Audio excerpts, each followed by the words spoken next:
एक बार की बात है, एक गरीब लकड़हारा था।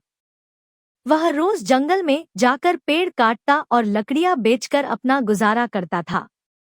एक दिन लकड़हारा नदी के किनारे एक पेड़ काट रहा था। अचानक उसकी कुल्हाड़ी हाथ से फिसलकर नदी में गिर गई। नदी गहरी थी और लकड़हारा कुल्हाड़ी निकाल नहीं सकता था। वह बहुत दुखी होकर बैठ गया और रोने लगा। तभी नदी में से जलदेवी प्रकट हुईं। उन्होंने लकड़हारे से पूछा, क्या हुआ बेटा, तुम क्यों रो रहे हो? लकड़हारे ने ईमानदारी से जवाब दिया, माँ, मेरी कुल्हाड़ी नदी में गिर गई है।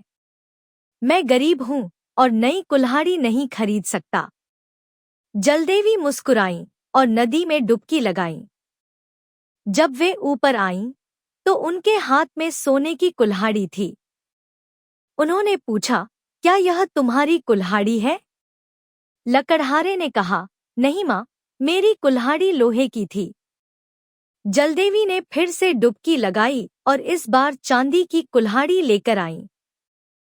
उन्होंने फिर पूछा, क्या यह तुम्हारी कुल्हाड़ी है? लकड़हारे ने फिर सिर हिलाया और कहा, नहीं माँ, मेरी कुल्हाड़ी लोहे की थी।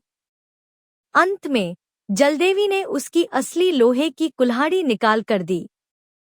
लकड़हारे ने खुशी खुशी कहा, हाँ माँ, यही मेरी कुल्हाड़ी है।